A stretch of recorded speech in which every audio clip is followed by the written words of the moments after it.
जय जगन्नाथ दर्शक बंधु मु आज आपण मानक पई प्राय सब ओडिया पसंद कांजीर रेसिपी नहीं कि आछि जोटा कि खरा दिने भात सहित खाइबा पई बढ़िया लगी थाए। चलंतु देखिबा रेसिपी रे आवश्यक सामग्री और प्रस्तुत प्रणाली। गुआर, कखारु, मूला, भेंडी, खुद, टमाटो बट्टा, बैगण, कटा हितिबा टमाटो, आंबुल, कंचा लंका, पंचफुटण, लुण, हलदी गुंड, रसुण छेचा, सुखिला लंका, भुर्संगा पत्र आउ पेज।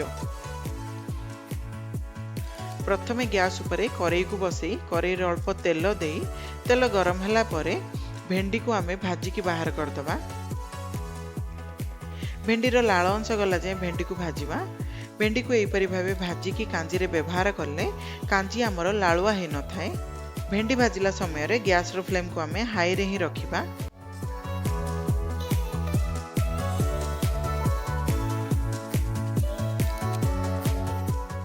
एइने गोटे कंसा पेज रे आ गोटे कंसा पानी को पकेइकी गैस ऊपर बसई दबा।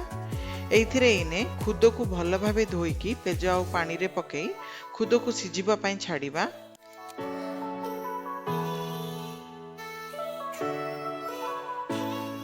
खुद आमर 30% सिझीगला परे एइथिरे हलदी गुंड, लुण आ कंचा लंका को मझिरु चिरिकी आमे खुद को भल भावे सिझेबा पई ढांकुणी को घोड़ेई छाड़िबा।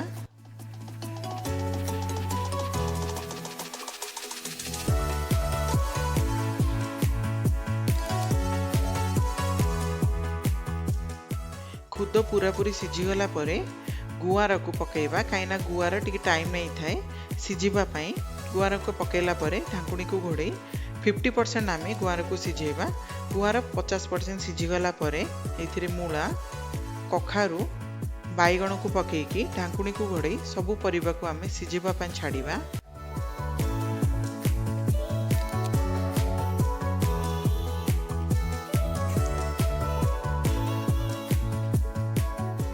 वीडियोटी भल लगी लाइक शेयर और सब्सक्राइब निश्चय करदेवे।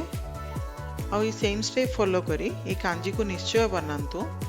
बहुत बढ़िया लगी था खरा दिने भात सहित खाइबापी। आ मते कमेंट करी निश्चय जनइबे जे आपन को ये कांजीर रेसिपी केमिति लागिला।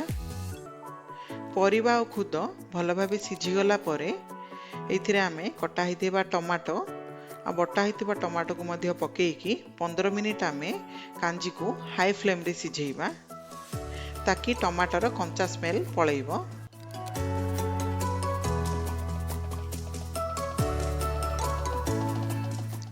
पंद्रह मिनिट भल भाव फुटीगला परे एथिरे आवश्यक परिमाण आंबुल को आउ भजा होइतिबा भेंडी को पकई आ 5 मिनिट कांजी सहित आमे फुटाइबा।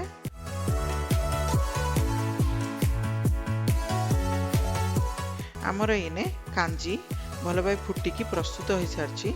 छुंक देवाई गोटे फ्राई पैन बसई एथिरे अल्प तेल देकी प्रथम आमे पंचफुटण, भुर्संगा पत्र, कंचा लंका और रसुण छेचा को पकेइकी भल भाई भाजिबा।